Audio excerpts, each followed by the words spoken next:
in a surprise incursion into Russia's Kursk border region. In his nightly video address, Zelensky mentioned discussing the ongoing operation. An officer in Ferguson, Missouri, sustained severe head injuries during clashes with demonstrators at the city's police headquarters on the 10th anniversary of Michael Brown Jr.'s death, according to authorities. The officer was hospitalized. An electrical engineer holding dual U.S. and Turkish citizenship has been arrested and charged with mishandling classified documents while employed by the U.S. Department of Defense. FBI agents arrested Gokhan Gun, accusing him of printing more than 250 documents. A vast landfill in Uganda's capital collapsed last Friday, leading to the deaths of at least 18 people, according to the Red Cross. 18 was the latest count reported by the nonprofit as the search continued. The opinions expressed on this program are those of the host or guest and should not be interpreted as statement of fact. Independent fact-checking and corrections are encouraged. Can we get a cup of coffee in here, please?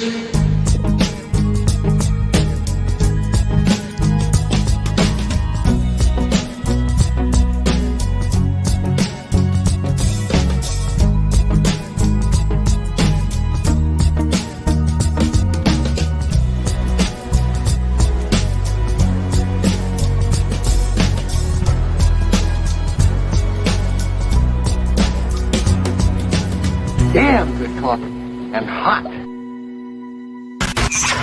My dog is your mind's best friend.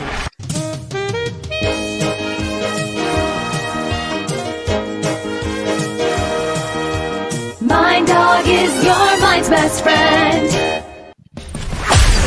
Wake up, America. You've got a dog that needs walking. The cat. That's right, sunshine. Just put on a big pot of strong coffee and get ready to type your little hate mail with your opinions about kumbaya and flat earth insanity.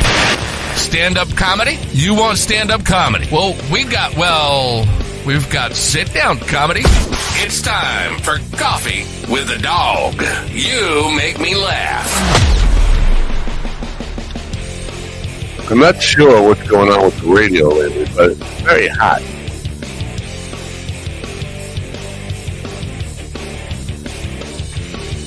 What? Oh. That's cool. All right, man.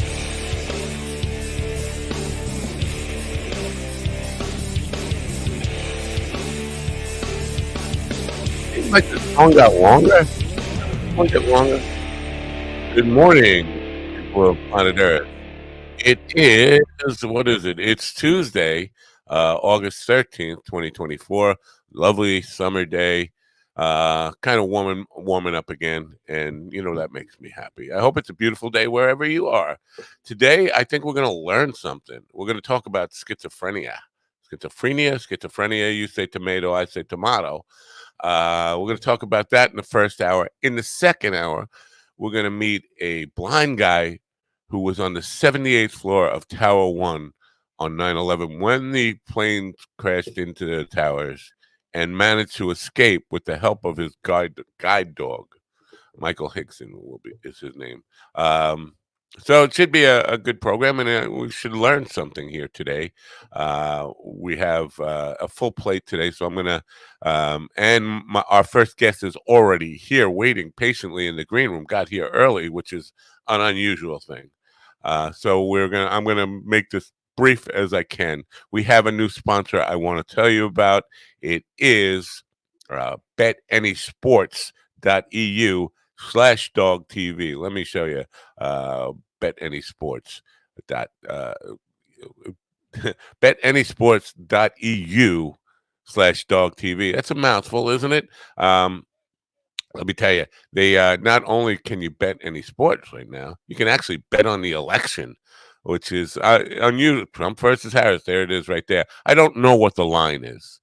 But go to, if you want to bet, just, what I suggest you do? I suggest you empty out your bank account, take a second mortgage, and bet everything on any game coming up. We have preseason football. We got baseball. We got, soon enough, we'll have the other two major sports. And you can really bet on anything over there. They have, you can bet on cricket. You can bet on chess at betanyesports.eu/dog TV. That is a mouthful. It's going to be tough for me to remember. Take a while for that to kind of spill off my tongue there. The gentlemen are waiting in the wings. So I will bring them in right after we hear from another sponsor. I just want to say briefly on the subject of psychiatry. I remember when I was probably about 8 or 9 years old, went to visit some relatives in San Marino, California, which is a wealthy, well-to-do part of Pasadena. And the neighbor was a psychiatrist. And I at 8 years old, I was curious about psychiatry. And I asked my uncle, what's that all about? Because he had this really gorgeous mansion. And celebrities were coming to see him to talk about their issues. I was like, well, that's a nice. And my uncle said, let me tell you about psychiatrists. They are crazier than their patients. Which he said basically, how could you not be? You're dealing with crazy people. And now crazy is probably an offensive term to somebody in the field. Or somebody who's dealing with some mental health issues. But I'm just saying the way my uncle explained it to me. He said, you're dealing with people like that all day long. How could it not wear off on you? And so we're going to meet a psychiatrist today who's going to help us learn about schizophrenia. Hopefully, he will be a little bit crazy because I like crazy people. I am one of them. It's my tribe. I'm not just Papoose-a-Duck. I'm a crazy Papoose-a-Duck. Anyway, we'll come back in a moment and we'll find out about the latest discoveries in the field of psychiatry towards the subject of schizophrenia. Right now, if you're suffering from depression or anxiety, we might have a solution for you. It's called Mind Bloom. Check it out. Mind Bloom is helping people achieve life-changing clinical and personal breakthroughs, alchemizing both the psychedelic medication, psychiatric care from psychiatric clinicians, coaches, we call psychedelic guides, and a lot of content and meditations and programs into this really transformational experience that, because it's delivered at home, costs a lot less and is a lot more convenient for people to receive. Yeah. Now, ladies and gentlemen, in the room with me now, are they in the room with you now? In the room with me now is Ron Kane, the fabulous Mr. Tongues comedy and Doghouse Comedy Tonight. And we have the not-so-fabulous Stephen the Libertarian Ortiz up on the top there. And my best friend of 37 years, Miss KT Tunstall, is with us now. Looking a little red. Good morning, Kate. There's a weird buzz hum coming through. I don't hear a weird hum coming through. I hear it. Sounds like a fan. I hear it. Is it here? Yeah, well, I hear it. I didn't hear it though until you introduced Steven. Well, I just muted myself. I just muted myself, and you. Hold on, let me mute myself. And I still heard it. Yeah, it's Steven. I told you. Yeah.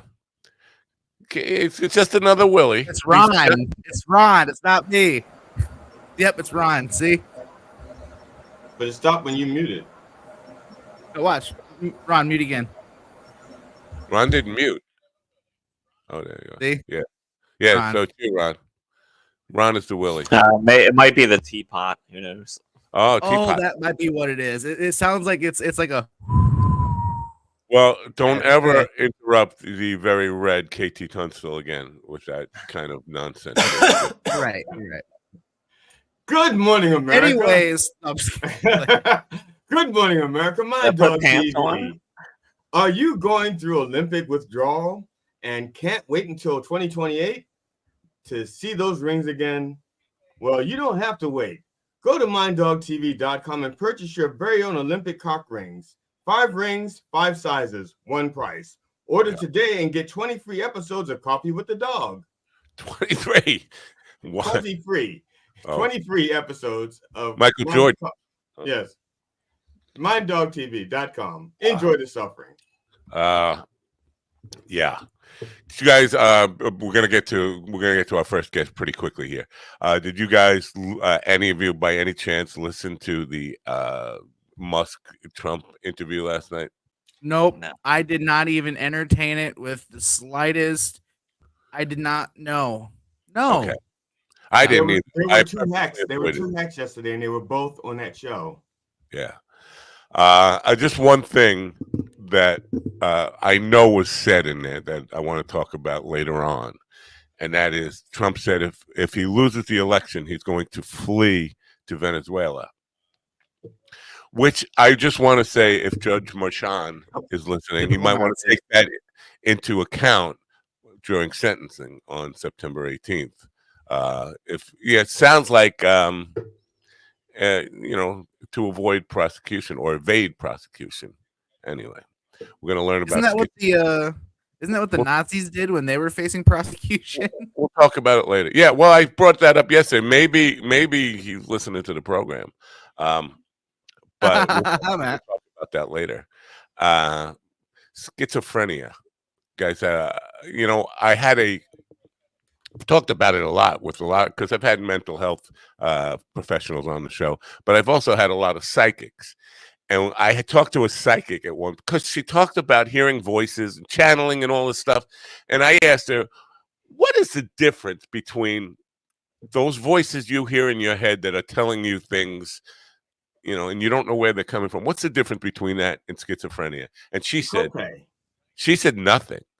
It's basically the same thing. Difference is she gets paid to talk to him. It's kind of an interesting, and now I've talked to several mental health professionals since then, and they said no, it's not the same thing. And I'm curious where we're going to go today about that. But I've also talked to a lot of psychics who feel completely offended by that comment. Nobody wants to be labeled schizophrenic anyway.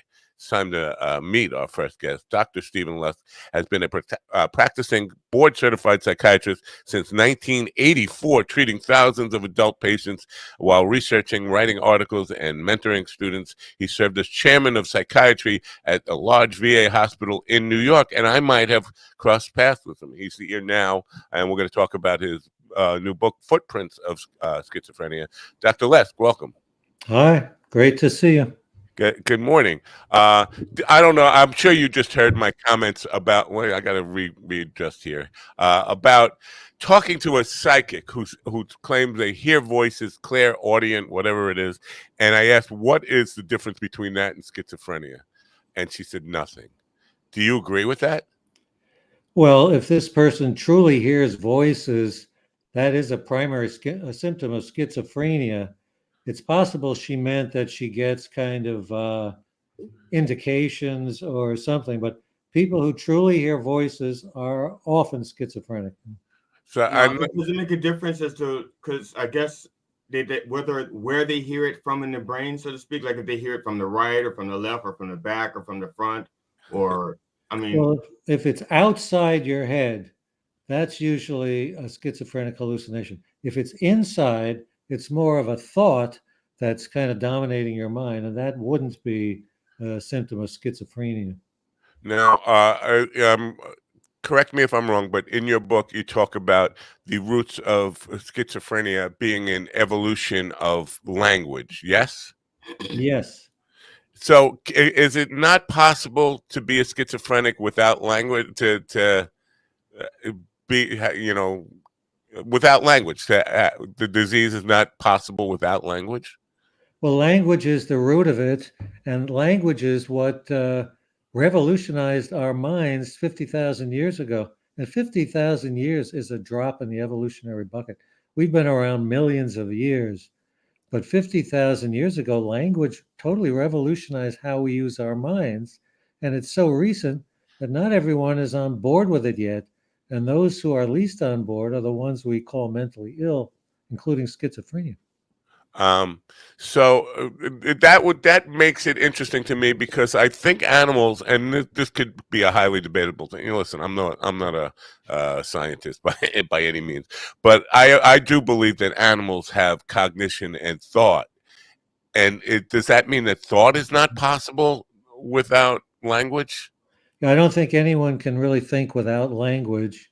Dogs and animals have intuition, but actual conscious thought requires language. But animals do have language. Even if we don't understand it, they have a language. I don't think they have a language developed the way we have language. It's just an interesting thing to me because in behavior, it does seem like they understand and can strategize things in some ways. If you're around animals enough, and I am, believe me, you see their behavior and you wonder if they are not literally thinking things through and like strategizing in some cases. I think it's very instinctual, but I don't think it's conscious thought the way we have. Okay. Now, the link to dopamine and where does that come in? Because I'm under the impression that dopamine is something that we chase all the time, which is why there are addictive behaviors, whatever, all those kind of things. There is a dopamine link to your theory on this cause of schizophrenia, yes? Yeah. Can you explain it to us in terms that idiots like us would understand?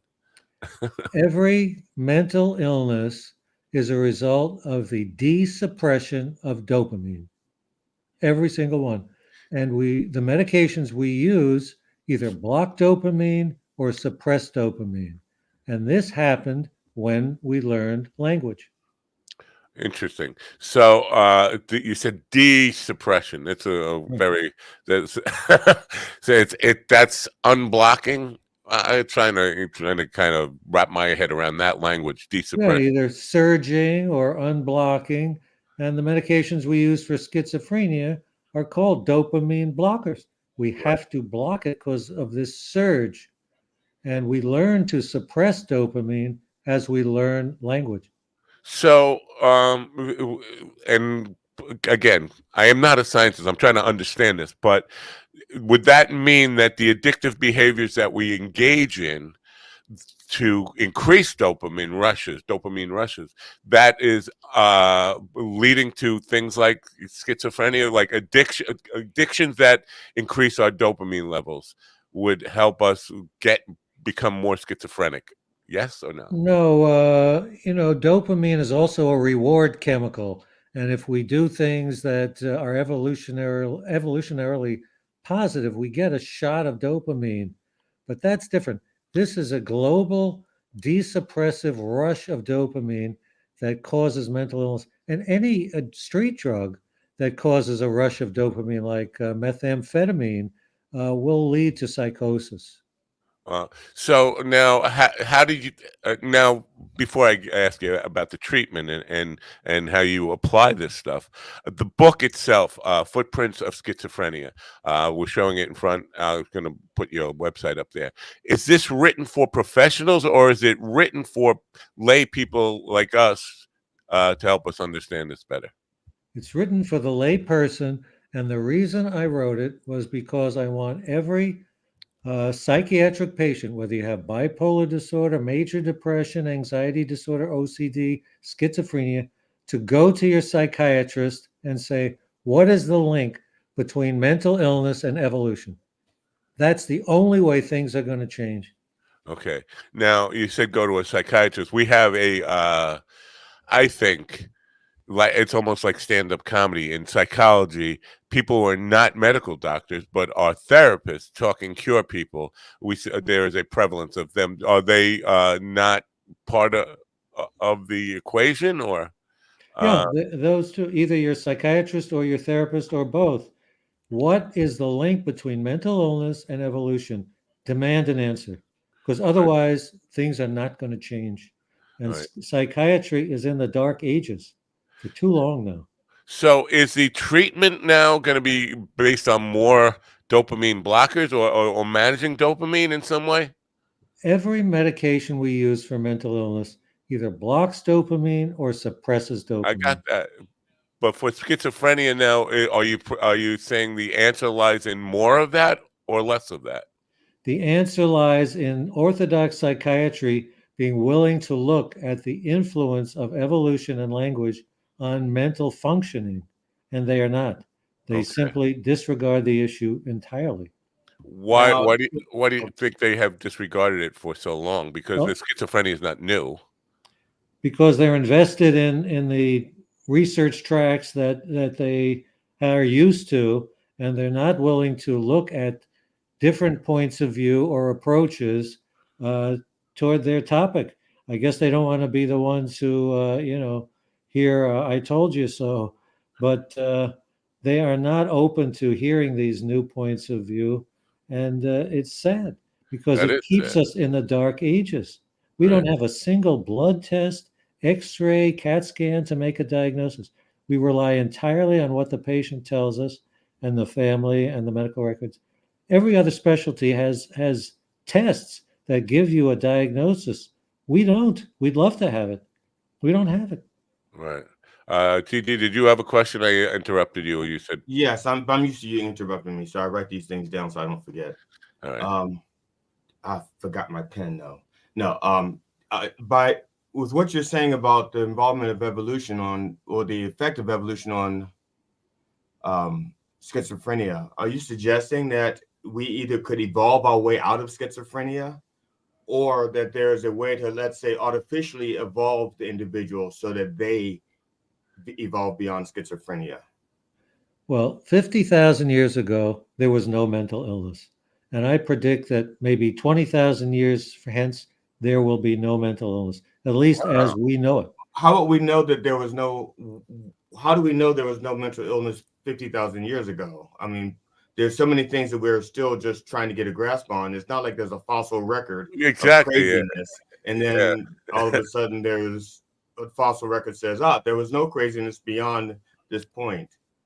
Yeah, I can't prove that, but according to my theory, if mental illness is entirely due to the onset of language and how that changed our relationship to dopamine, there was none.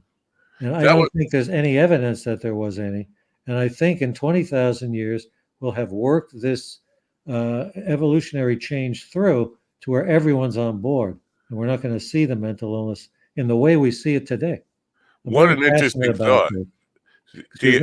It's a very interesting thought to wonder if there is, how you would even go about uncovering evidence to prove either way your theory that there was no mental illness before the development of the language skills that we have. How we would even set up any kind of experiment to understand whether that your premise is true. But I like the idea, but we'd have to verify it. Now, how would you even go about that? I'm not sure there is a way to verify it, but I don't think there's any evidence of mental illness in cave people or Neanderthals, and I don't think it makes sense. These were people who scratched out a living day to day. Their entire daily process was to survive, and that's what they focused on. And there was no room for suicide or mental illness or anything else. They were just trying to survive day by day in a very limited environment. And we were not at the top of the food chain. We could easily be eaten by lions and packs of wild hyenas. We were just scraping out an existence. Now that's not true. We've advanced much farther with civilizations. We have free time, and we have the ability to do something other than that constant scratching out of survival day by day. Are we getting more mentally ill as a species? No, but I think there have been trends of increased suicide rates, especially in younger people, people not participating as much in the evolutionary process of finding a mate, raising a family, procreating. But something like schizophrenia, for example, it's 1% of the population worldwide, and it shows no evidence of extinction, which proves that it is not a genetic illness. It has to do with evolution. Wow. Why not?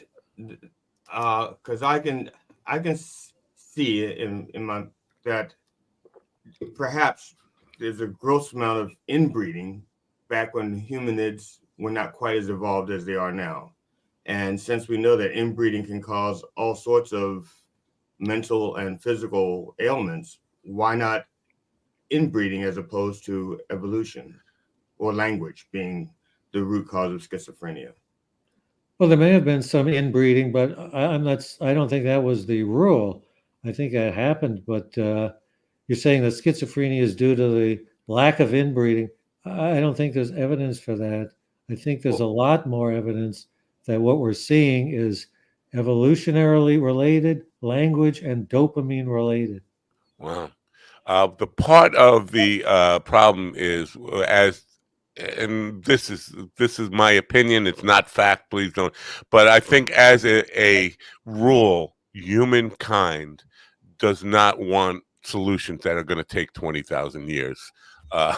We want quick solutions. We want changes we can see within our lifetime. So to go down this road that nobody will be able to even verify that we're making progress seems like a difficult proposition for you to get your colleagues in the mental health field to endorse or embrace, because we want a quick fix. Do you agree with any of that?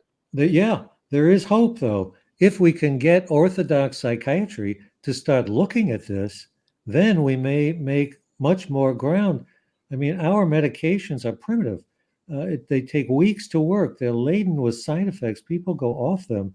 You have to pull together baskets of medications to help people. And I did this for 40 years, and I helped a lot of people, but we could do much better. And the hope is that if orthodox psychiatry will be open to looking at this, things will advance better and our research protocols will be much more focused. You can't understand any biology without looking at its evolutionary past. And psychiatry is wearing blinders right now. That's why I wrote the book. Very now, cool. Are there a number of case studies that you can at least point to so your colleagues will say, okay, we see that there's some validity in what he's saying, and maybe nudge them in that direction? How do you get them to look at it without some kind of peer review or some kind of case study? Well, that's why I wrote the book. I want patients to go into their psychiatrist or therapist's office and say, what is the connection between evolution and mental illness? That's the only way orthodox psychiatry is going to broaden its horizons. They are so fixed in where they are, and that everything is genetic, and that the research they're doing is just going to keep going and getting us almost nowhere, that until things like that happen, there's not going to be a change. But if it does happen, I see a lot of hope that we'll have better medications, better understanding of what mental illness really is, and our research focus will be much sharper. Now, what's the difference between what you're saying, what you're suggesting, that people go into their psychiatrist's office and ask them what is the difference, or what is the link between schizophrenia and language and evolution? And let's say a patient who goes into their doctor and says, I've just seen this stuff called Ozempic. I want you to give it to me. As opposed to the patients prescribing treatments to the doctor, as opposed to a doctor coming to their own conclusion. Well, I'm just trying to broaden psychiatry's view. Right now, it's very closed-minded.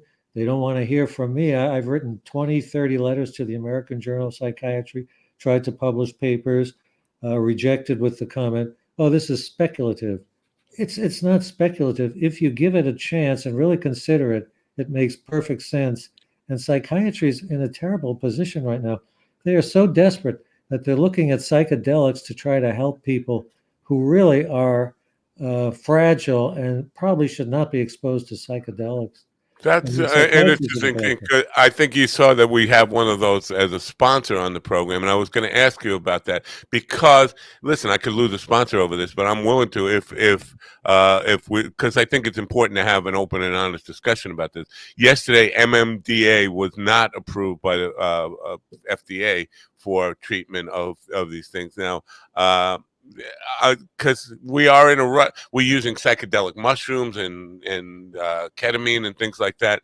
And I always wonder about that. If somebody has, because they talk about for post-traumatic stress disorder, if somebody is really on the edge of a breakdown because of trauma, from my experience having used psychedelics in the past, that would just make things worse. And I'm curious to how it works.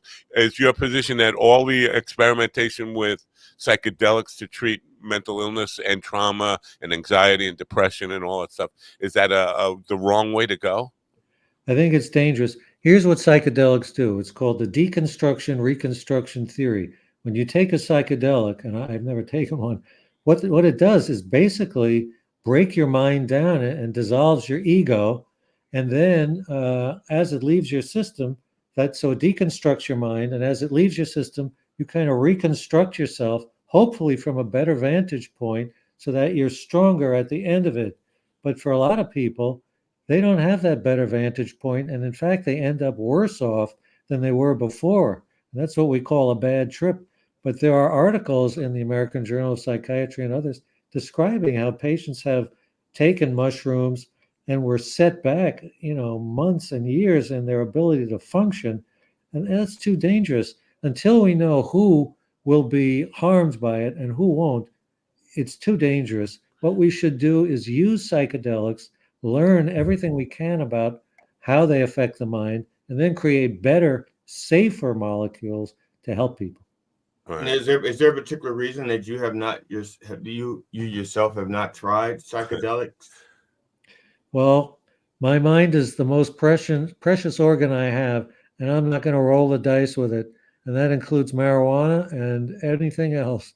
Wow. If it affects my mind, I'm not playing with it. All right. But that's what dopamine does then. I mean, dopamine in a way plays with your mind, so to speak. So athletics could do the same thing if you become addicted to that kind of reward system. They could, and some anorexics, are jogging for miles and exercising too much, and that can harm them. But by and large, exercise, I think, is very positive. And by the way, exercise suppresses dopamine, just in a different tract from the dopamine that's suppressed with language. Okay. A couple of other things I want to address while we have a few minutes with you here is, first of all, this idea that you're putting out there doesn't actually provide a lot of hope for people who are either suffering or they have their families of people who are suffering with schizophrenia. It's not, you're not basically saying there is something we can do to help people who are suffering today with it. It's we can better the human race and eliminate it over time. Is that fair? I think that there's a lot of hope if we can get orthodox psychiatry to broaden their horizons and start looking at evolution.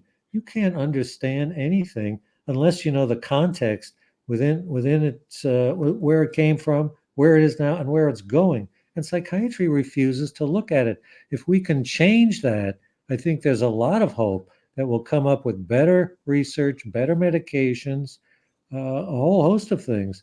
But first, we have to get the mental health field looking at evolution and its effect on what mental illness is. Okay. Now, we have a society that is very obsessed with self-diagnosis. I talk to people every day who diagnose themselves as mentally ill or having mental health issues, not necessarily mentally ill because they can't put a diagnosis on it. You mentioned that schizophrenia is like 1% of the population. That's not a big amount of people. Do you find that people who are I don't know, self-diagnosing themselves with mental issues, it's just, stress or anxiety and things that we deal with as part of who we are. Is that a bad thing that people are just like self-diagnosing? Well, you can't self-diagnose yourself with mental illness. That's why you need the help of an objective party like a therapist or a psychiatrist.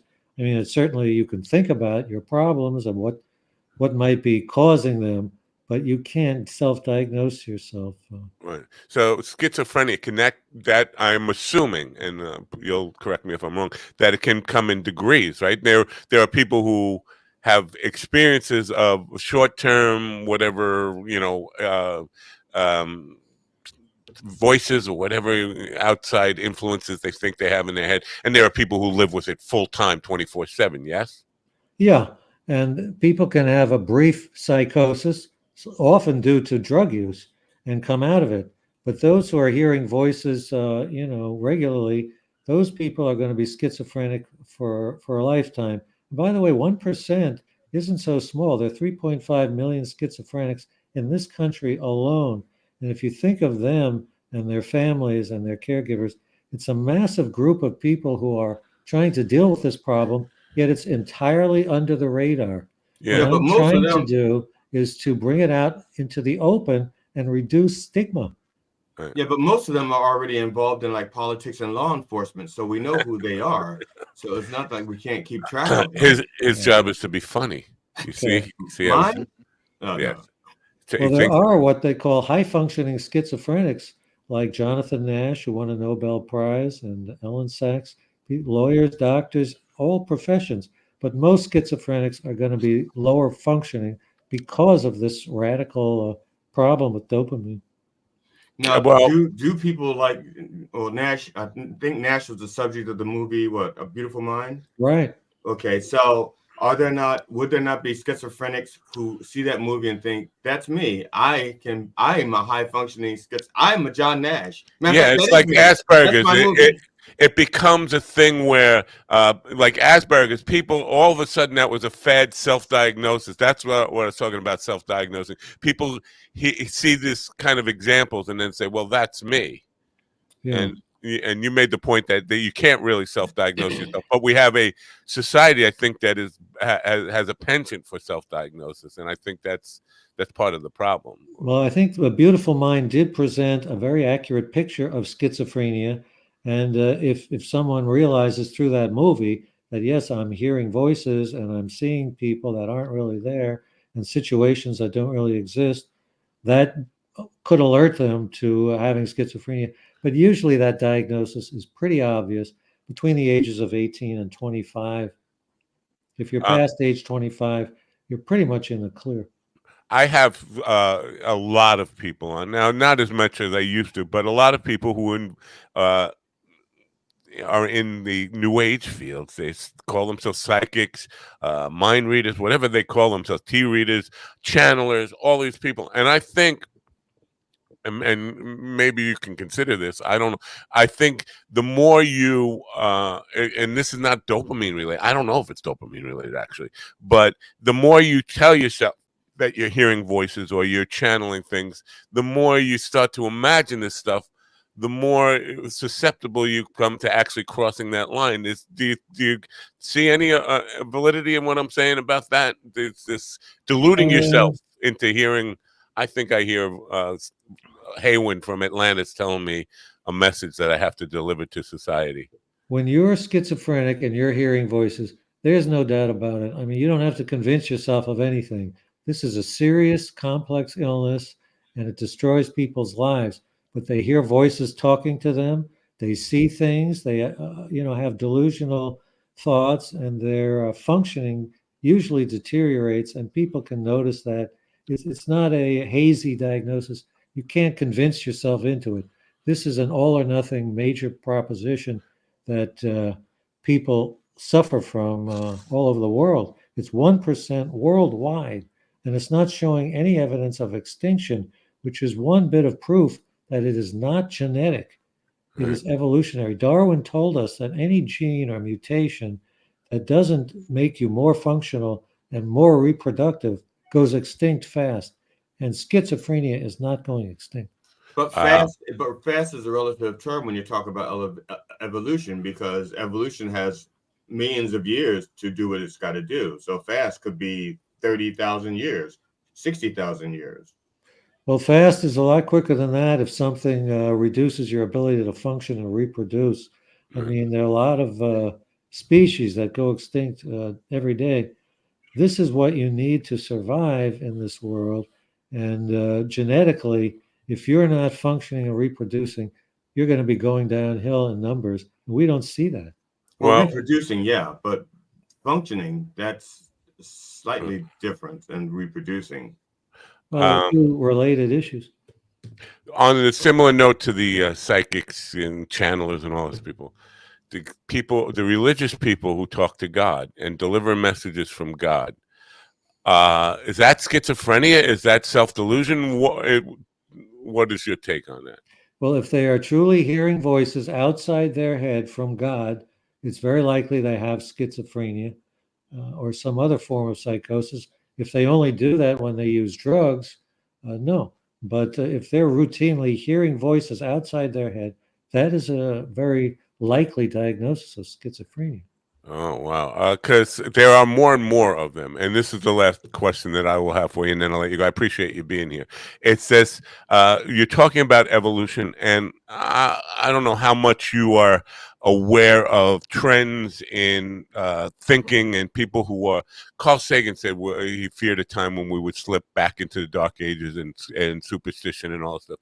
People are now, more than ever, more than during the Scopes trials, is basically denying Darwin. It's just a theory, and it's a bad theory, and there's no fossil evidence of evolution and all this stuff. We're moving more towards dark ages and rejection of evolution as a serious and real thing. So that makes your job even harder. I'm sure most psychiatric professionals are not of that mindset, but a lot of the lay people are, and more, and it's growing.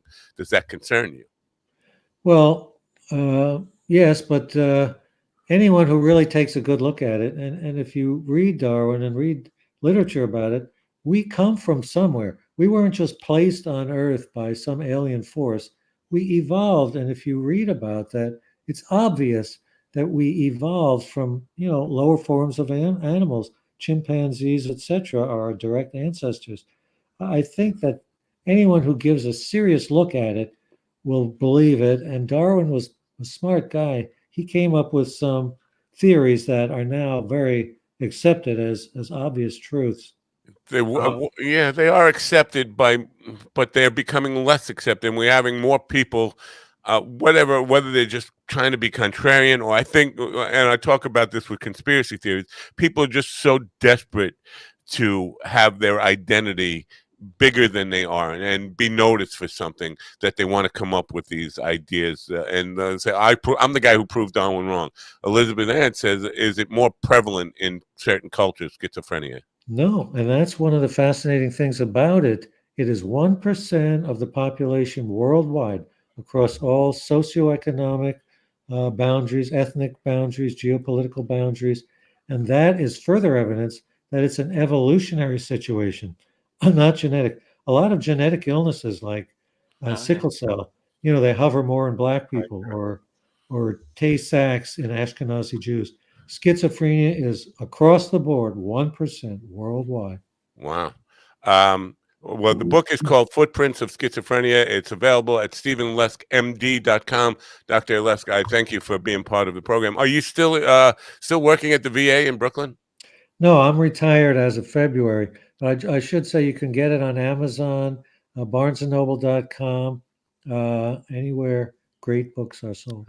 I feel like paths might have crossed. I'm in VAs a lot, and I perform in VAs, and I'm on Long Island. But I've been to the Brooklyn one many times. That was in the 80s. Okay, a long time ago. I wasn't doing it then. What a coincidence! Matt is in his 80s. Yeah. What a coincidence. Dr. Les, thank you for being part of the program. I hope you do well with the book. Thanks a lot. I appreciate it. Have a great day. Bye for now. Interesting stuff. No, you guys have any thoughts on that? Yeah, I do. The idea of are you going to move me? I think he's kind of a lone wolf in this idea. Well, first of all, you come over here. No, you come over there. What? Stop it. You stop it. I will fuck you up. And I will see your fucking up and raise you a ass whooping. He seems to be a lone wolf in this idea about psychedelics, because I think more and more people are rushing to get on board with psychedelics as treatment.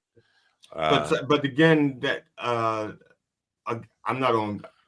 I don't know about psychedelics one or the other because I haven't tried them yet, and I'm just saying yet, not like I plan to, but yet as in my wife hasn't dosed me without my knowledge or anything like that.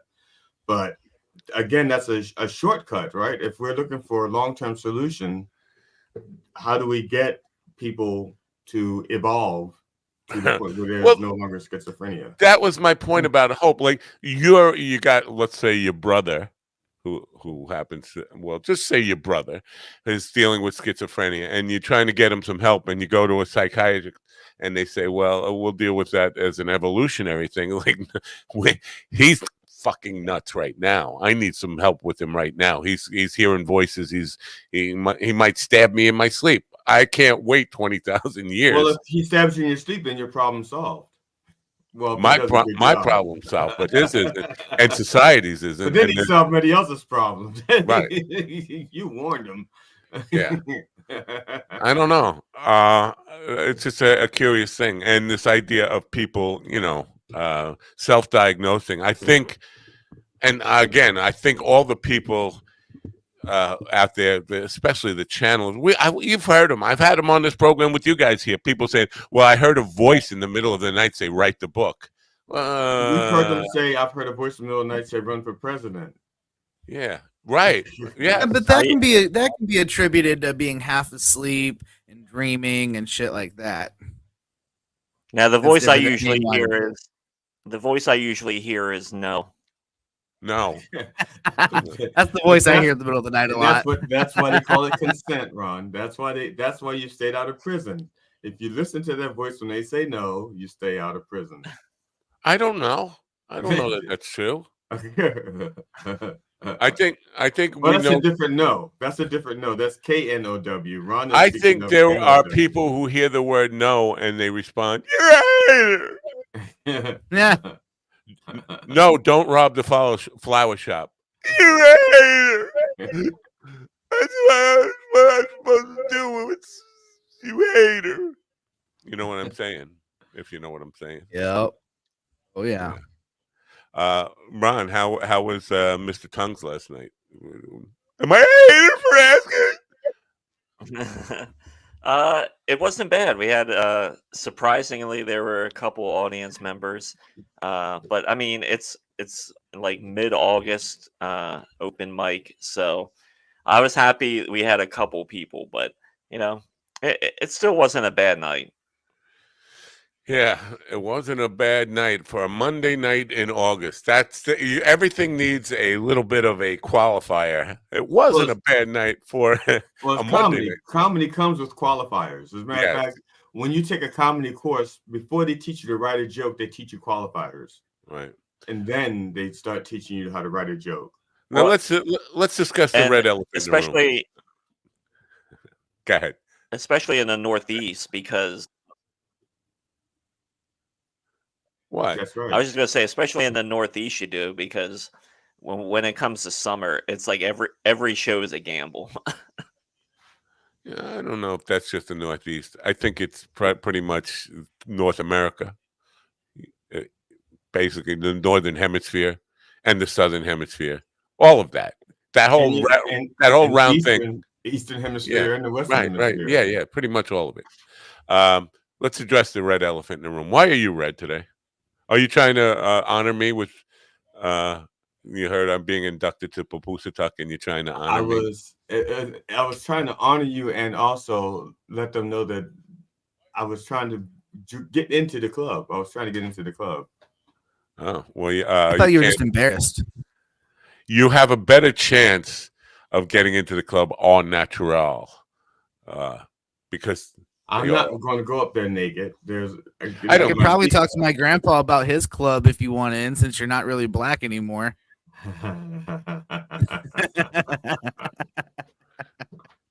See, his job was supposed to be funny, but he not.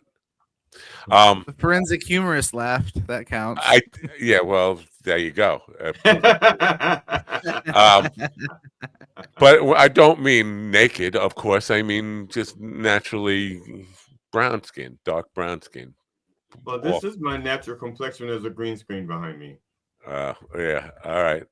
Well, if you want to be a Papoose-a-Tuck, yeah, but you look like you might be a narc, the Papoose-a-Tuck. Like you might be a Shinnecock coming to narc on them. Can't believe you're in red face. That's so offensive. Right. I know. That's because some Hispanic was trying to take my black job. I figured they'd look at me and go, "Whoa, no, that's not a black guy. Go on to the next job." Right. Schizophrenia, though. You know what? It's specific. I think it's got to be a scary thing. But again, there's a fine line between us, and I'm not sure just because one guy wrote a book about it that's the be all and end all of. And no matter how much experience you've had in the field. No, I think it takes 100 monkeys to write a book like that before anything can be done. That's racist. That is kind of really fucked I up. would have loved if that guy would have just been like, because he was so serious, and you can tell he's a very smart guy. But it would have just been great to hear him go. But when occasionally I just have to strangle a homeless person to make myself feel alive. Well, he did smile at the thought that a lot of the people in politics and law enforcement are already... Did he? I didn't see a smile. Yeah, Are you sure that was a smile or it was gas? Might have been just gas. He also smiled. He also smiled too when you said that most psychiatrists are crazier than the people they study. Yeah, he did smile. Yeah, he smiled at that too. How could they not be? Because think about it. You're dealing with one crazy person after another. If you say, let's just say you have four appointments in a day, conservatively speaking, you got four total nut jobs coming in and telling you what's going on between their head all day long. How could you go home and just forget about all the crazy shit you heard that day? Well, first of all, they're detached anyway. They sit back and go, so what do you think that means? Well, what do you think that means? That's a psychologist, but psychiatrists are the doctor. They're like the doctors, right? So I don't understand how they don't. You know what they will ask? No, I've been to a psychiatrist. Here's what they'll ask: what color was your shit? Was it yellow? Was it brown? That's what they ask. Seriously. And how did it feel when you grabbed it and played with it like this? It's like I don't really. I didn't go with a color spectrum this morning. I don't know what doc, but they care about that kind of like your diet and all. They ask about physical things that might be affecting your mental capacity. My shit was actually according to the American Society of Colorists.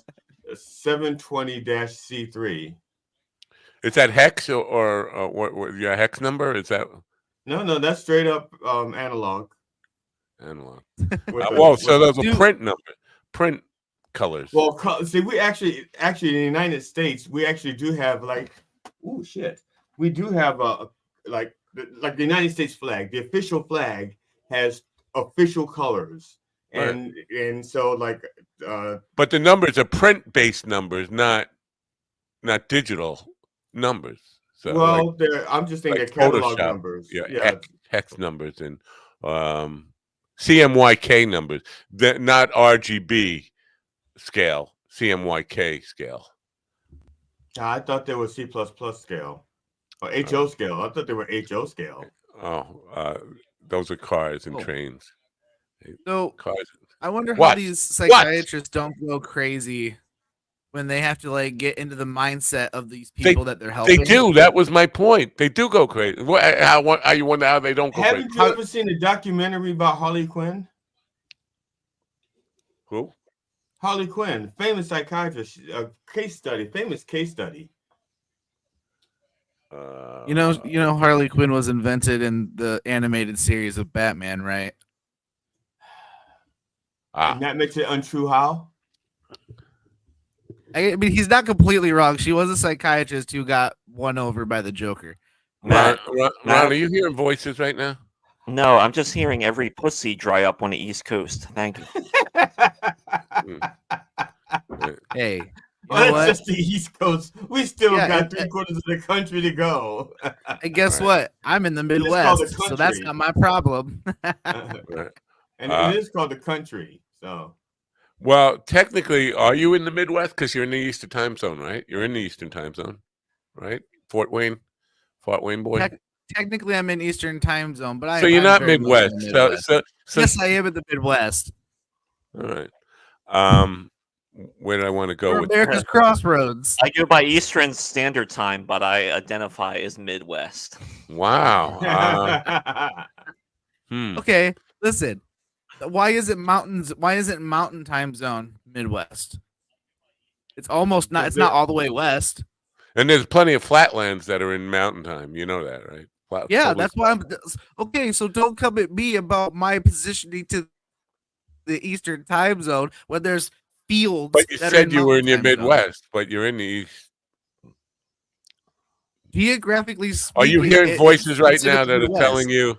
Are you hearing voices right now that are telling I'm not you convinced that you guys are not a chronic figment of my imagination. So I think I know I'm a pigment of your imagination. You're a pigment, just the wrong one. If I may, just to introduce you to what I deal with every day, this person here, that's my wife. Hello. Yes, I don't know if she's still listening. She probably packed her bags and moved out. Well, ask her the difference between macroevolution and microevolution. Or microevolution. You put it in the microwave and you just hit 9 and watch it, like she does with her cats every day. Well, no proof of macroevolution would imply that there's no inner like no direct no link from a monkey species. to a human. Right, which there is. Look. Whoa! Oh, I know. Whoa. I know. I wasn't gonna say I that. know. My goodness! I was talking know. about fossils, which granted, he's also a fossil, but not that kind of fossil. I meant like petrified bone fossil. No. Oh, I got one of those. I feel like I've always felt like I was part monkey. Listen, I was born covered with hair, totally covered with hair, like a monkey. So maybe there is some. I don't. There's no necessarily fossil record of that, but would there be? I don't think there would be. So when I was in high school, we had a black. Wait, I got to go fill out my divorce papers again.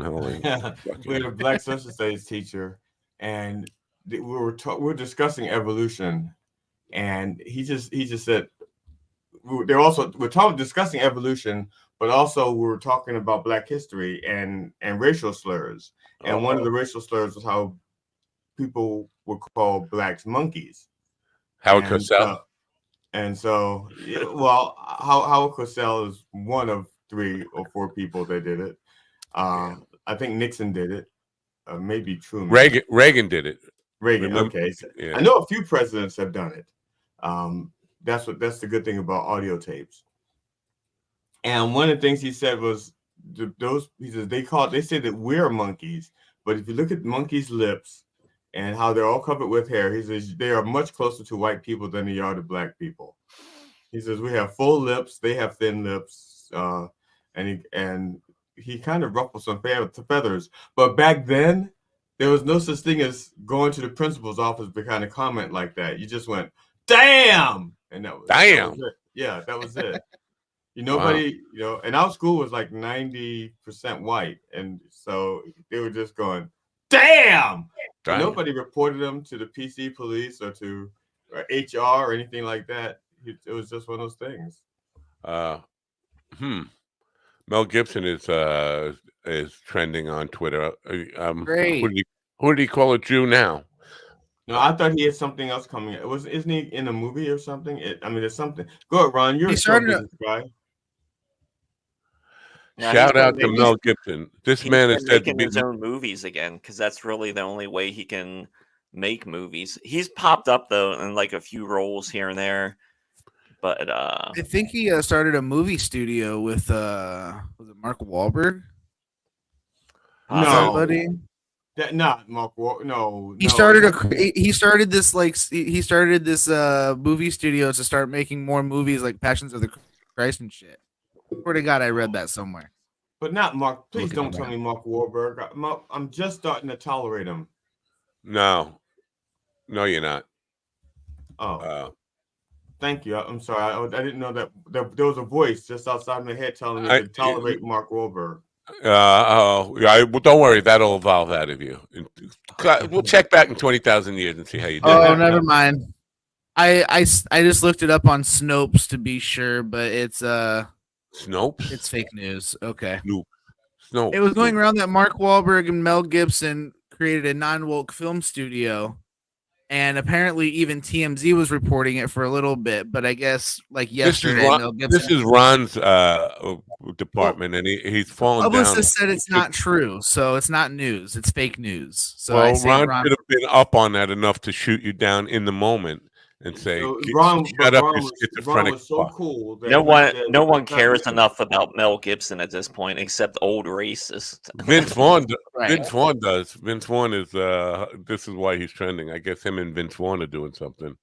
What? I hope it's nothing nasty. It was at Vince Vaughn's Hollywood Walk of Fame. Dragged across country. Yeah.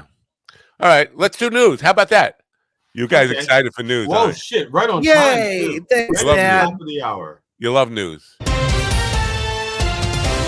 A vast landfill in Uganda's capital collapsed last Friday, leading to the deaths of at least 18 people, according to the Red Cross. 18 was the latest count reported by the non-profit as the search continued for those still unaccounted for. However, Uganda's Prime Minister Robina Nabanja later announced that the death toll had risen to 20. The number is expected to increase. 14 others were injured when the Kitizi landfill, which serves much of Kampala, collapsed. Reporting. An electrical engineer holding dual U.S. and Turkish citizenship has been arrested and charged with mishandling classified documents while employed by the U.S. Department of Defense. FBI agents arrested Gokhan Gun, accusing him of printing more than 250 documents while working at the Defense Department, many of which were labeled classified. Federal prosecutors have charged Gun with mishandling classified materials in the U.S. District Court in Alexandria, Virginia. Kyle Norris reporting. An officer in Ferguson, Missouri, sustained severe head injuries during clashes with demonstrators at the city's police headquarters on the 10th anniversary of Michael Brown Jr.'s death, according to authorities. The officer was hospitalized and is fighting for his life after being attacked by protesters during confrontations along a fence surrounding the station late on Friday. Ferguson Police Chief Troy Doyle reported at a press briefing. Jim Kender reported. Ukrainian President Zelensky has for the first time confirmed that Ukrainian military forces are engaged in a surprise incursion into Russia's Kursk border region. In his nightly video address, Zelensky mentioned discussing the ongoing operation to push the war onto the aggressor's territory with top Ukrainian commander Oleksandr Syrsky. Ukraine is demonstrating that it can indeed restore justice and apply necessary pressure on the aggressor, he stated. Benjamin Wright reporting. This is the latest news headlines. You got 20 seconds to impress me before I drop the bomb on Alpha. Samsung has recalled over 1.1 million electric ranges after the company received numerous reports of unintentional activation of products with front-mounted knobs, leading to fires and the deaths of some pets. The remedy for this recall is free knob locks or covers for specific models sold in the U.S. between 2013 and 2024, Samsung stated. According to the CPSC, Samsung has received more than 300 reports of unintentional activation by humans or pets since 2013, with the recalled ranges linked to approximately 250 fires. Jessica Oakley reporting. The Navy's efforts to build lower-cost warships capable of intercepting Houthi rebel missiles in the Red Sea partly hinge on a 25-year-old laborer who previously worked on parts for garbage trucks. Lucas Andrini, a welder at Fincantieri Marinette Marine in Marinette, Wisconsin, is one of thousands of young workers who have received employer-sponsored training nationwide as shipyards struggle. They make it sound like this one dude who used to work on garbage trucks. Yeah. The whole Navy is relying on him. And then they say one of thousands. Like, you say you got one guy who used to work on garbage trucks. How is that fucking news? Baffling. By chance, did any of you guys watch Sunday's John Oliver's this week? Sunday this week? John Oliver's show on Sunday Now, night how on could I HBO. watch something without having television? Oh, it's very simple. You can stream it. You know what? No, I gave you a fucking softball pitch. You could say we could go to Mind Dog Streams, which is now available to the administrator. I didn't know it was operational. I didn't know it was fully operational. It's not. Okay, then I wouldn't say that. You would. No, I wouldn't. Because I've never misled anybody about that kind of stuff. Oh, well. I don't know, Matt, but you know where I'd like to go see it is at minddogtv.com. There you go. Stephen, the whatever libertarian Stephen anarchist. The kiss ass. I mean, I'm the sitcom. No, I'm just trying to get him to quit calling me a fucking libertarian. You geriatric. Stephen the anarchist Ortiz had the right tact over there to kind of. So I guess he was talking about Hawaii, and that was so fucking mind blowing. I'm looking up John Oliver. Oliver. Even the stuff that I knew, he took to a deeper level. You know, that article that I dropped in a private chat is RFK is not going to be allowed to be on the New York ballot. And he was just bragging that he had all 50 states yesterday. Oops, roll the tape. We're not finding John Oliver yet. So yeah, I have to add John Oliver. That's the case over there. Yeah, probably at the Daily Show does too. Good work. John Oliver does really, really good work. I'm envious of his writers. Are you? Let me see what this RFK thing says while you guys talk. Now, that what we brought up there, what I brought up there with Mind Dog Streams, that will be available probably within a week as an alternative to your high-cost streaming services. We're looking to have everything and anything that can possibly be streamed, just like Netflix or Hulu, but at much cheaper rates. And the only cost of making it much cheaper is that you put up with our bullshit every day, basically in your face with ads for this program. So, judge ruled Monday that independent presidential candidate Robert F. Q. Jr. So you're going to promote you're going to promote our shows and stuff on there? Yes. Every time you go to a page, the first thing you will see is our show.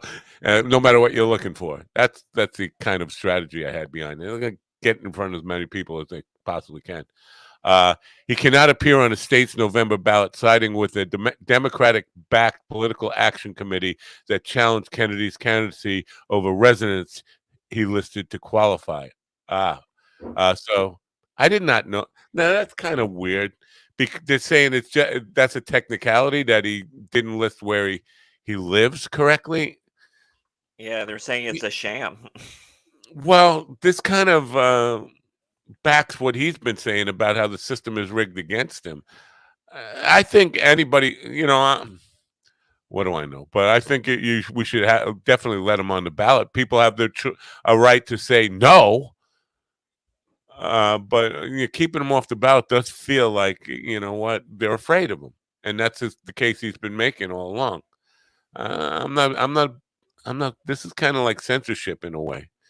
It's one of those things where if you're for it, then you're kind of for the system having too much power, I think. Because he's not a Democrat. Oh, I'm sorry, go ahead. I'm just saying he's not a Democrat, but the Democrats are the ones resisting, and he's not really taking votes away from Democrats as much as he is from Trump at this point. No, but I think he's slowly becoming more of a threat than what Trump is, and I think it's starting to make them just a little nervous because again, he's got that Hollywood backing. He's got Hollywood backing him. He's got the comedy scene backing him. He's got the music scene is slowly starting to back him. I mean, once you get that big of a following, and then those types of fans who will, do whatever their person says, it could snowball. I honestly don't believe there's that many people that invested in him. I think there are more people just invested in just being contrarian. And but I'm saying that giving people too much credit for intelligence. So. Well, you look at so you look at Joe Rogan, for example, who I don't tweeted. I don't look at Joe Rogan. No, I know, but he tweeted. He said it's not an endorsement, but basically he endorsed RFK while saying it's not an endorsement. Is what he did basically. But didn't he? That Didn't alone. Didn't he jump ship and go to Trump once he got bullied? No. He's always been like a soft Trump guy, I think, but. No, actually, in 2016, he endorsed Bernie Sanders over Trump. But let's be. Well, I talk all the time about Rogan's influence, and he does have a lot of influence. But consider this: out of the 11 million people that listen to him every day, a lot of them, I don't know what the numbers are, but a lot of them don't live in the United States, are not United States citizens, can't vote. A lot of them are not quite 18 yet. You can't. So his influence is not as big as it would seem among voters. If it were, Bernie Sanders would have been on the ballot in 2016. He didn't really he didn't make a statement in 2020, but it seemed like he was a Trump supporter. But his influence is not that big, and a lot of these people, their influence is not that big because Joe Blow, comedian, says vote for a guy. I don't think a lot of people are saying, well, I gotta. Is Joe Blow at Governor's this week? Joe Blow is he's at what's the other one? Giggle Snatch. He's at the Giggle Snatch with Jackie. There's also another story that apparently yesterday that one of Trump's offices in Ashburn, Virginia was robbed. Ashburn doesn't Virginia. Oh, wow. It got did you say it got robbed? Got robbed. Yeah, they're investigating to see if anything was taken, but it was broken into, and it happened like Sunday at an office in Ashburn being leased by the Trump for President campaign. So it serves as headquarters of the Virginia 10th District of the Republican Committee. And they claim they were hacked over the weekend. Not hacked over the weekend. They said it over the weekend. Supposedly the hacking took place a couple of weeks ago, right? Apparently it had taken place quite a few weeks ago because they said they hacked the Biden campaign and the Trump campaign, and the Trump and Biden campaign stopped existing. So it had to be over a month ago because there hasn't been a Biden campaign in a while. But Trump is singing a different tune as he did in 2016, because in 2016 he was all for the hacking as long as it was Hillary being hacked. But now he's saying, don't use the material that you read about or hear from that you receive from the hackers. Don't do it. It's bad. It's un-American. Yeah. Well, it's so weird that we don't know. It's a guy named Rob, a guy with, in the account it says from Robert. It's an AOL account, but people in Iran took credit for it. Iran. Iran. So far away. What you say, Ron, your face is gone. Yeah, no, he did that on purpose. He's trying to not show what he's doing right now. His feet? He's trying not to show his feet? It's much worse than the feet. Oh, my God. See? It is worse than the feet. Yeah. Our next guest is here. I just want to wait a minute on this because last night there was supposed to be a blackout on Twitter. Nobody went along, like the boycott stuff. People, let's call for a boycott, and the very same people who were calling for the boycott didn't boycott. They went, the Twitter blackout during the Trump Elon thing. I looked at the numbers. 2.1 million people listen to that stupid discussion, if you want to call it. They reported 1.2 million this morning. Well, maybe that was it. It's 2.1, 1.2. No, I'm just saying. I don't know. No, you could be right. Maybe I just reversed the numbers. The point I'm making is Trump said there was 70 million, and just now Elon Musk said there were 1 billion. So if you go by their kind of math, we currently have 8.9 billion people listening to this program. That's all I'm saying. Damn. Any of them like us? No. and the technical difficulties and like the denial of service attack as that was just the guy who did that. Was like Steven trying to run StreamYard, is what it was. It was I just thought a denial of service was what Elon calls his parenting style. Yeah. That's what Trump calls his hookers. But or his lawyers. His lawyers. Yeah. That's denial of payment. Yeah. What did you have a follow up with that with your now? You keep saying now, but nothing comes out now. Now. All right. No, I was going to say that I forgot now. All right. It was really funny though. What? No, I'm sure. Do you guys remember? You remember September 11th? I forgot. 2001. I'm getting a phone call. I was 10 years old. I mean, they'll never let us forget it. I know that. Our next guest was on. Never forget. Our next guest was on the 78th floor of Tower 1 when the plane hit, and managed to get down with the help of a guide dog. How about that? Pretty cool stuff, no? I'm not impressed because the guide dogs are trained to do that. That's what they do. If guide dogs couldn't guide you out of a place, they wouldn't be called guide dogs. They'd be called dogs. Well, they're not trained for like planes hitting buildings on 78 floors and making you walk down 78 floors. That is basic training 101. That is guide dog 101. That's the first thing they do is they crash your building and see if the dog can get you out. I'm not impressed. I just wish you were one of the victims. If you had told me that he got out because he used Braille along the rails or something, and that's how he got out, I'd be impressed. Well, he had his.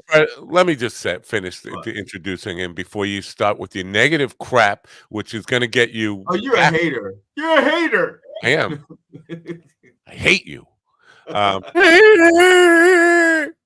Yeah. Michael Hickson. Basically, he wrote a bestseller called Thunderdog. He's back with a follow-up book called Live Like a Guide Dog. Live Like a Guide Dog. We're going to be able to interview the dog because I like to hear his perspective. The dog is somebody we'd like to talk to, definitely. But I'm not sure the dog has language skills. And if he does, I think he might get schizophrenia. Anyway, Michael Hickson is with us now. Good morning, Michael. Good morning. And actually, guide dogs don't do what you think they do. Guide dogs aren't trained to do all that. The job of a guide dog is to make sure that we walk safely, period. It's my job to know where to go and what to do, whether it's using Braille or not. All I do is I give the dog commands. So if you will, the dog is the pilot and I'm the navigator, but I'm the one that has to tell the dog what to do and when to do it. How do I know how to do that? How do you know how to do it? I'm amazed that you guys get around without using a cane or a dog. You light-dependent sighted people. So the bottom line is it has nothing to do specifically with the dog, because really, what is there to going downstairs? You go down a few stairs, you turn, you go down more stairs, and you can follow a stair rail to do that. Where the dog helped was a little bit later in the process. But keep in mind that a guide dog's job is to guide, which means the dog makes sure that I walk safely, and I have to tell the dog what to do as the team leader of our team. Wow. So the dog that got you out of the building that day, he's not with us anymore. He can't be still with us, right? No, she's not. She passed away in 2011. I apologize for speaking ill of the dead. I will mock anything, but I do not like to make fun of the dead. Yeah, simple math. Dogs don't live 23 years. That's all right. She's monitoring you. She'll get you if she wants to. Oh, cool, cool. I'm schizophrenic. I'll hear her. Probably. So you wrote the first book, Thunderdog. Just remember the words of that great preeminent bard and sage, the late Nipsey Russell. It has often been said that the good die young. That's the basis of all of my fears. So let us be lustful, wicked, and bad, and stay here for hundreds of years. He was one of my favorite philosophers. Yeah, first time in a long time we've heard a Nipsey Russell quote on. There you go. Matter of fact, in my house we used to call him Jesus Russell. You know, and the first book, Thunderdog, was a bestseller. You are one of the, I think you're like the 9th or 10th, I lost track, person who was also on Larry King, who was on this program. See how far you've fallen. What can I say? Yeah. So the first book honor to be here. was about the dog, right? And what a hero the dog was. No. No. The first book was about primarily. Well, so here's the format of the book. Every chapter began with an event that occurred on September 11th involving me. Then we go back in my life. We transition back to things that I learned that really helped me essentially prepare for that event. And then at the end of the chapter, we come back to September 11th. The book was called Thunderdog because clearly Roselle had a lot to do with it. But again, dogs don't lead blind people.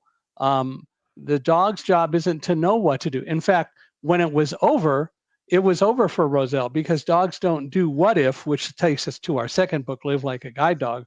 Actually, our third, because we wrote a children's book about me and Roselle growing up and meeting each other called Running with Roselle. But the real story is that dogs are trained to obey commands. And they also look to us, the users, for, if you will, guidance and direction. So it was my job as we went down the stairs to keep Roselle focused because she had to sense all the fear and concern that a lot of people had because none of us, I want to repeat that, none of us knew what happened. We were on the south side of the building and the plane hit on the north, or excuse me, we were on the north side of the building, the plane hit on the south side, I think it was. But anyway, we were on the other side of the building from where the plane hit and 18 floors below it.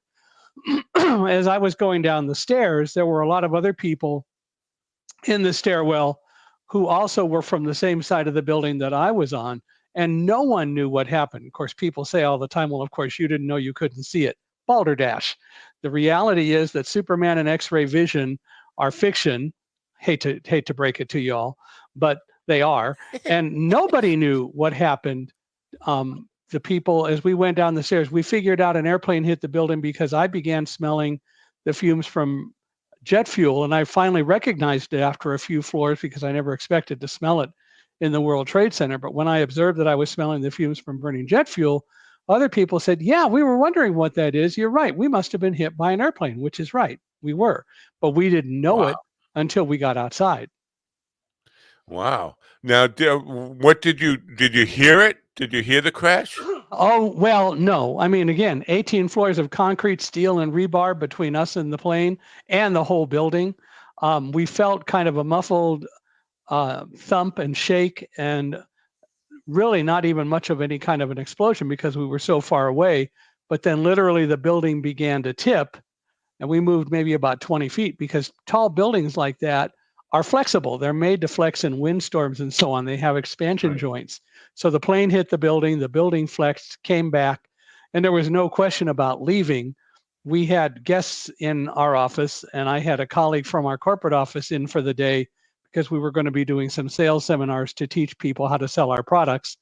And as the Mid-Atlantic region sales manager and the person in charge of that office, it was going to be my job to conduct the seminars. But David Frank was in from our corporate office to talk about pricing models because that was his job. Anyway, David got our guests to the stairs. He came back, then we swept the office, went to the stairs and started down. There was no question about leaving. The building flexed so far and then it came back. Wow. So was when you were going down the stairs and leading the dog wasn't leading you. We've established that. But no leading, but either way. But yeah, go ahead. So was there a lot of panic at that time, or was it everybody trying their best to be organized and not panic and be calm about it? Most of us really understood that if we panicked on the stairs, none of us would have made it out. I think there were some people who did panic, and the rest of us worked to calm them.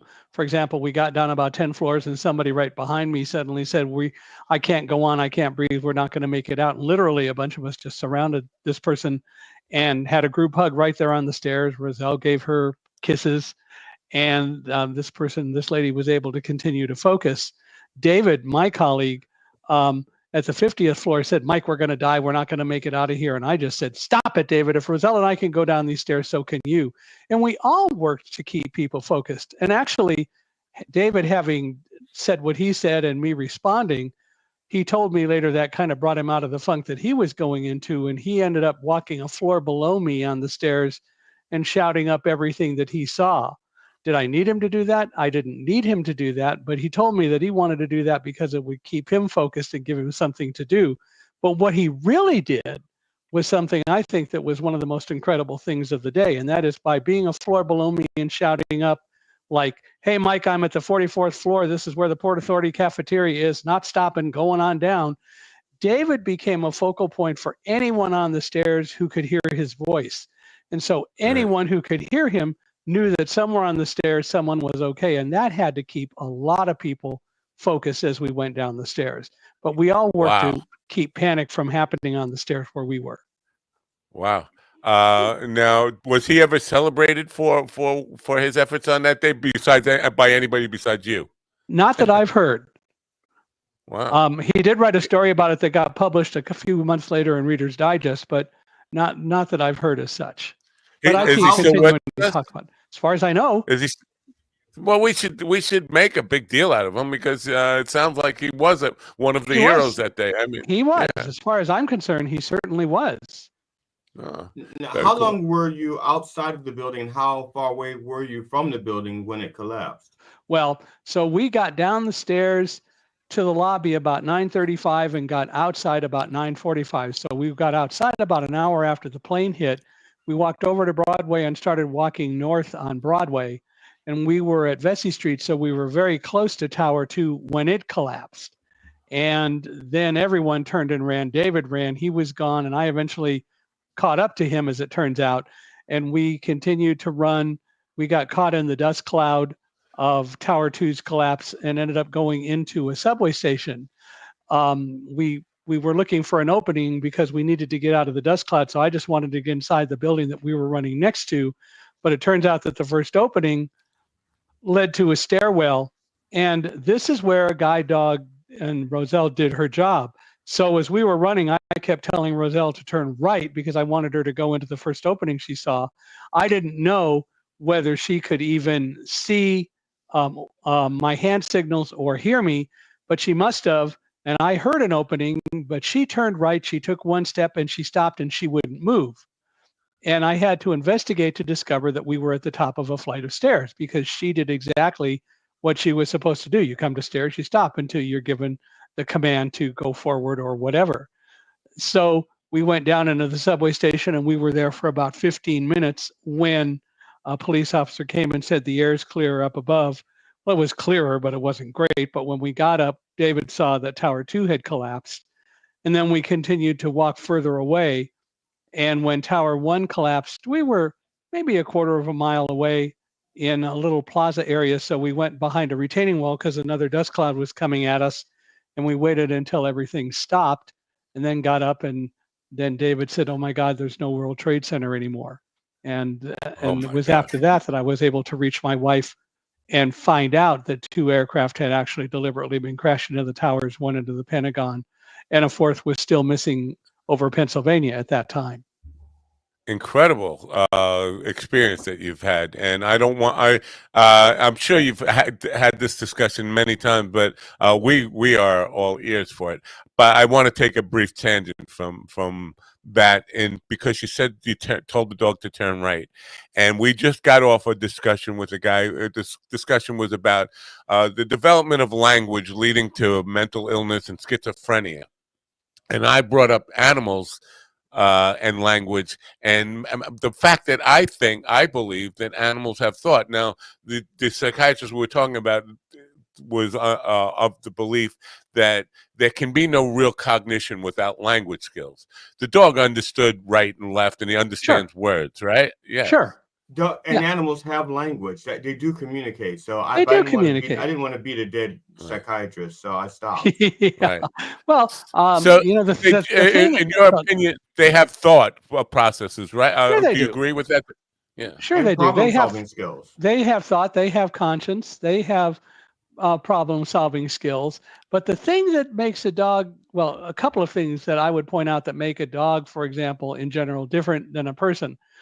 when I came on, I heard you all talking about politics, and I'm an equal opportunity abuser when it comes to politicians, because I think they all take a stupid pill. They don't want to tell us that, but they take a stupid pill when they become elected. But the reality is that that dogs are open to trust, whereas politicians want us to trust them without analyzing, or some do more than others.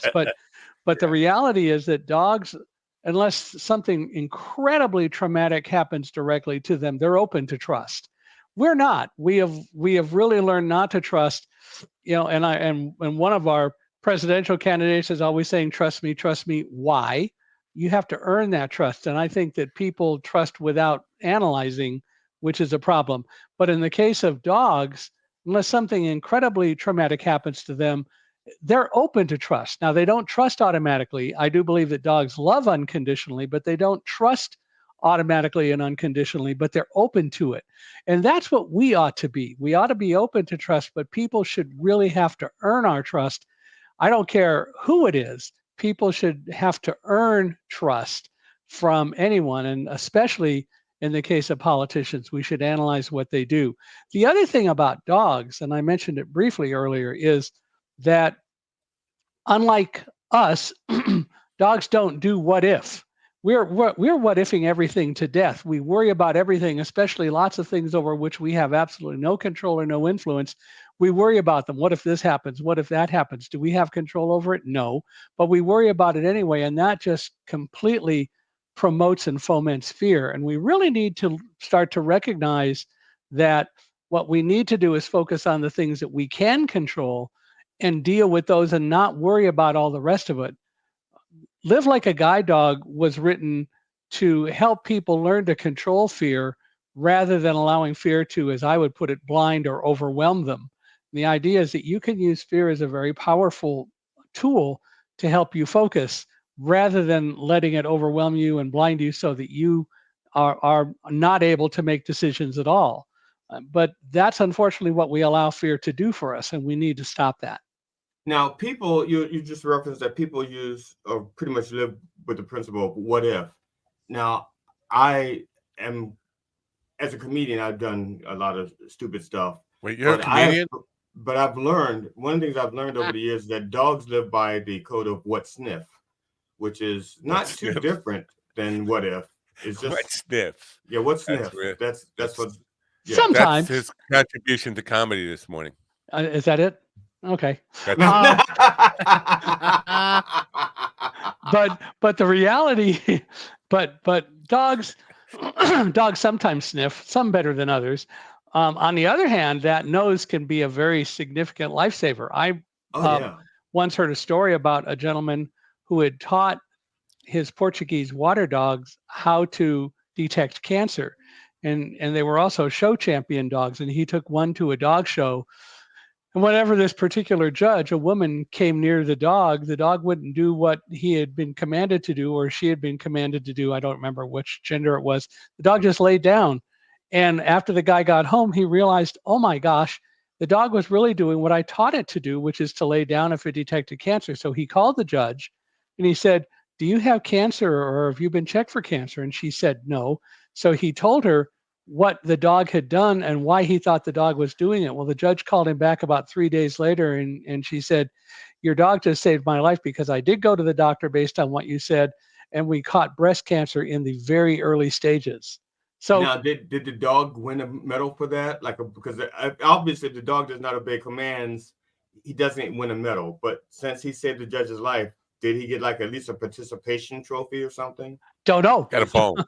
Or a bone, yeah. I have no idea, actually.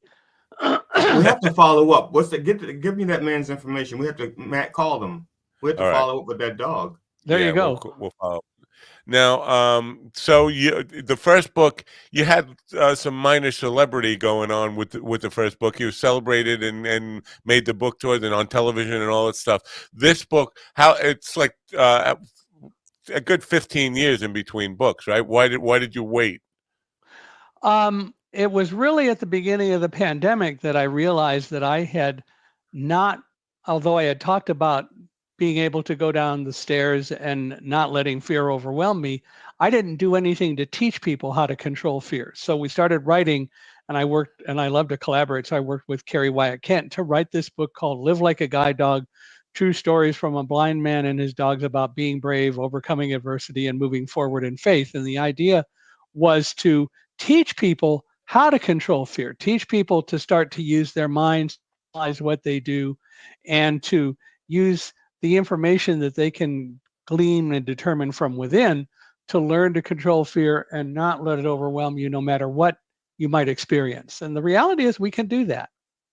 Now, how do the guide dogs differ from Unless it's comedians, and everybody's afraid of comedians. But I'm sorry, go ahead. Or not afraid of comedians. Yeah. How do guide dogs differ from the training for guide dogs differ for the training for comfort, let's say a comfort dog? Comfort dogs don't get training. And that's the difference. Guide dogs. So let's deal with the general definition of service dog or service animal as opposed to non-service. Okay. A service dog is trained to perform specific tasks to address an issue dealing with disabilities, or it could be post-traumatic stress or whatever, but they're specifically trained. Comfort dogs, emotional support dogs, are not trained. And people try to pass them off as service animals, and they're not.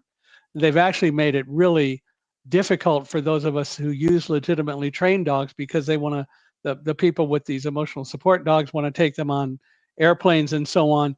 They're not trained. They're not necessarily even disciplined. And there have been some significant problems as a result.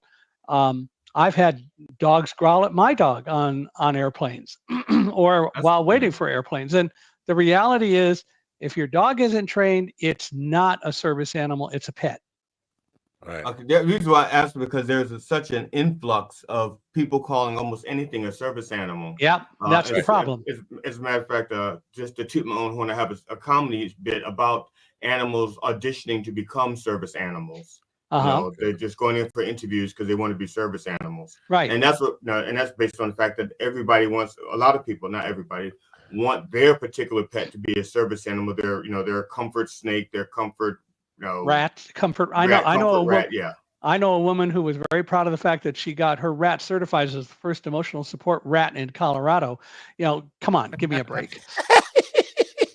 How does it even work? I know many people that I might consider that but anyway, go ahead. Yeah, I hear you. Part of a problem with service dogs, and it's not the problem with the service dogs, it's the problem with people, that people want to pet them, and then you're not supposed to pet or approach somebody's service dog, right? You're supposed to kind of just keep hands off. Well, what you should do is if you want, you can ask. It's okay to ask. Now, if I have time, I will stop. I will take the harness off of my dog, and then I'll say, now you can pet. When the harness is on, I won't let anyone pet. And in fact, one woman came up to me once and she wanted to pet Roselle, and I said no because we were running to catch an airplane. But clearly Roselle was behaving in such a way that she was focusing on this woman because the woman was petting her. So I gave a tug on the leash, not a sharp one, but a small tug. And the woman said, don't get mad at the dog. I was petting the dog. And I said, no, you don't understand. You got the dog in trouble. She's supposed to know better. I'll deal with her and then I'll deal with you.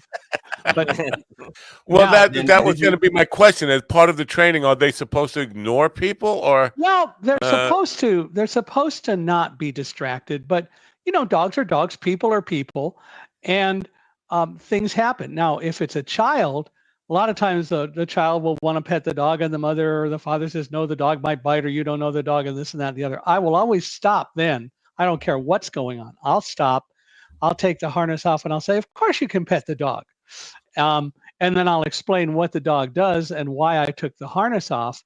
And then generally that also makes the parents feel better, because I also don't want parents giving children the wrong impression. And the only thing I hope is that the child isn't holding an ice cream cone in the other hand, because the cone will disappear. But the reality, then you're out of $4. Yeah, right. That's okay. It's worth it. But the fact is that the harness has for me, and I think it's the way it ought to be in general, but not everybody operates exactly this way. But for me, the harness has to come off, and that's the symbol that the dog can visit. And my dogs understand that pretty well. Wow. Now, who actually trains your dogs? Is it There are guide dog schools around the country. For example, the largest in the country, in this place where I've gotten all of my dogs, is an organization called Guide Dogs for the Blind. They have 2 campuses, one in San Rafael, California, and one in Boring, Oregon. Sounds like a comedian. But he opened up for it though. But which is right near Gresham and Portland. And so both of those schools are part of the same organization. And I've gotten my 8 guide dogs from Guide Dogs for the Blind. There are other schools like the Seeing Eye in New Jersey. When you hear the term Seeing Eye dog, Seeing Eye is a brand. It's not a kind of dog. So Seeing Eye is a brand like Coke or Pepsi is a brand. The generic term is guide dogs, and many of the schools use guide dog as part of their name. But the reality is that they're all guide dogs, and as a result, because they're trained specifically, they're also service animals, service dogs. Now, breed-wise, the covers look like the same dog, but they might not be. But the yellow labs, right? Is that the best? Is that the breed for service dogs, or can any breed be a service? Not any breed, because they have to be of a certain size. It's better if they're double coated, so that they have an inner and an outer coat, so that they can function in most weather conditions. Labs seem to be right now the best breed. They're the most flexible. Golden Retrievers have been used, German Shepherds have been used, some French Poodles, Standard Poodles have been used, but Shepherds are herding dogs, and so fewer of them are successful at migrating to being able to do the job of being a guide dog, because a lot of times when you get a Shepherd that's a guide dog, it's probably had some of the herding instinct breeded out of the dog.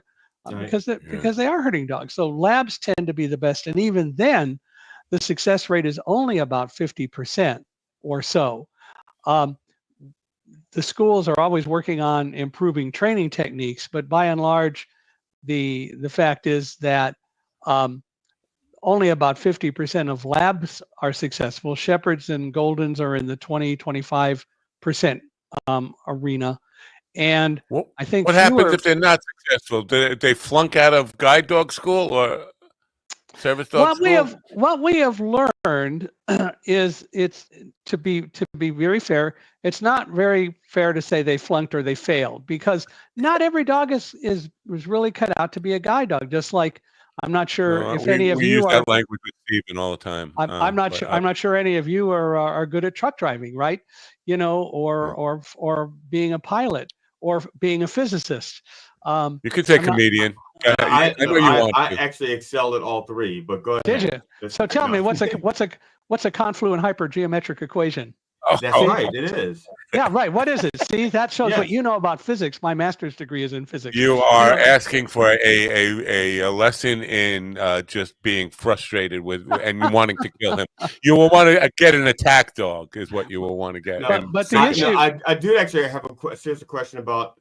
Well, let me just answer. Let me just finish real quick. But the issue is that not every dog is cut out to be a guide dog. There are a lot of things that go into it. Are they easily distracted? And a lot of dogs are. Do they develop fears of loud noises? And my 6th guide dog became afraid of guiding after about 18 months of guiding, because guiding is really stressful.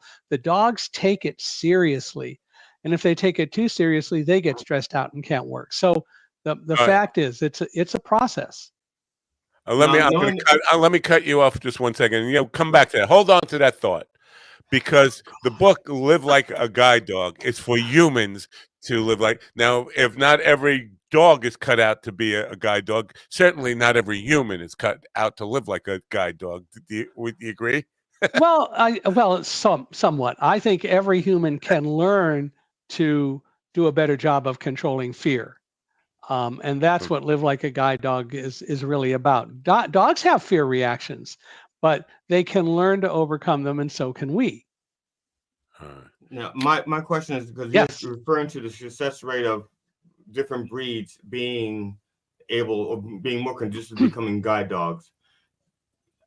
Are they trying to breed dogs to make them more conducive? Are they trying to make a breed? Yes, that would be more conducive. The most successful guides are the ones that have the highest aptitudes. Often end up being breeders, or at least they have one um, session of breeding before they go into guiding, or some just are breeders. My wife had a service dog that actually was a breeder for guide dogs for the blind. My wife Karen, until she passed, was in a wheelchair her whole life. And in January of 2006, we decided to we were working at Guide Dogs for the Blind, and I was also traveling and speaking, which I continue to do today. But we decided that we would care for one of the breeder dogs, and we got this dog named Fantasia. And the reason we got Fantasia was that she absolutely showed no fear of my wife's power wheelchair. In fact, the first time she saw Karen in a wheelchair, the next thing we knew, she was up in Karen's lap. She loved it. Wow. And the reason Fantasia became a breeder was because she showed an incredible aptitude for guiding, and they wanted those characteristics in dogs. So yes, they do work to try to breed the appropriate characteristics into dogs, which is why I mentioned the whole issue of with shepherds. To really make a successful German Shepherd guide dog, you end up having to breed some of the herding instinct out, which really makes them not as much a shepherd anymore as they used to be. Right. Now, you talk about dealing with fear, which is what the book is about. Does empathy play into this at all? And I'm thinking, my thought on this is that guide dogs, service dogs, are meant to are meant to channel their empathy towards one individual, and not be all over the place with empathy. But I do believe animals have empathy. Sure. Does that play into all this? And how do you, if so, how would you channel that empathy, saying ignore feeling bad for that little boy over there? Your job is to take care of this guy over here. When the dog is in harness, the overriding thing is that the dog needs to know that it has a job to do. My fourth guide dog, Linny, was probably the most empathetic dog I have ever seen. And when we would go to parties, and one of our pastors observed this, or when we had parties at our home, if I let Linny just be loose, our pastor observed that Linny always first went to the person who, as my pastor put it, was in the most emotional pain. And she spent time with that person, and then she would work the whole room. Sure, they have empathy, but they also understand that what we really learn when we get a dog, the overriding thing we learn, even above dog training and so on, is we learn how to create a team. And make no mistake, working with a guide dog is working with another team member. The two of us learn to work together. The dog wants me to be the team leader. The dog wants me to be able to give commands, to show confidence in the dog, to respect what the dog's job is, just as I expect, and the dog understands this. Speaking of consciousness, the dog understands that I expect the dog to do its job as well. So when I talked before about the dog doing what it has to do, perfect example, I'm walking down a sidewalk. Or when I mentioned Roselle and I running from Tower 2 when we got to that stairwell, I walk down a sidewalk and I get to a curb and the dog stops at the curb. I tell the dog forward and the dog won't go. That is a process that's called intelligent disobedience. The dog knows that it can countermand a command I give it if it feels that we're in danger. And the reality is, if I tell the dog to go forward to cross the street and the dog doesn't go today, that's probably because there's a hybrid vehicle coming and I don't hear it, and the dog sees it, and the dog really doesn't want to get us out in the middle of the street and get smushed. You know, it's the dogs are trained in classical mechanics. Two pieces of matter don't occupy the same space at the same time. It's not quite the logic that the dog uses, but the reality is the dog knows to keep us safe. Or when we got to the dog actually believes that, as far as matter goes, that even though they can't occupy the same space, that your molecules could go into the spaces of the other molecules and therefore just go right through it. What if the dog went through it, had a different philosophy? And cats may have that, but I'm not sure that dogs do. No, he's the reason I'm praying for the asteroid to hit any moment. Only if it doesn't hit out here. Yeah. Where is here? You're not in New York anymore, I assume. No, I live in Southern California in a town called Victorville. Good for you. Sometimes. Good for you. Where are all of you? I'm in Long Island, New York. Are you? Not okay. far. Yeah. I'm sorry. I was asking, did you experience the current quake that was. Oh yeah, there was an I earthquake didn't last night feel in it. Pasadena. I didn't feel it. It was a little bit of ways from us. We're up on what's called the high desert. So we're about 86 miles east of Los Angeles. So I didn't feel it here. I have felt quakes before, however. When I was at UC Irvine, that was when the big Sylmar quake hit, and I felt a few other earthquakes, but no, we didn't feel that one. Speaking of Long Island, I'm going to be in Lindenhurst, New York, in November to speak at a school, the Lindenhurst So am I. School. Lindenhurst. I grew up like it was called Lindenhurst, but it was actually the town next door. But my mailing address was always Lindenhurst, New York, and I played there. I performed there probably twice or three times a month in different places. So we'll look forward to that, and I probably, if I can, make it to that event. I'll email you the data. Okay. I think I have your email address. So I want to talk about this idea because empathy is one part of what I'm interested in animals. Also, I have a brother who grew up. He's evolving, but he grew up very racist. He grew up very racist. And despite my father's teachings, but he believes dogs can be racist. He's a dog watcher. He watches dogs for people, and he believes there are certain dogs that are inherently racist. Like they haven't been taught, like, because he knows the owners are not racist, but he just dog doesn't like black people. Do you I'm not sure. I'm not sure I buy that. At the same time, I do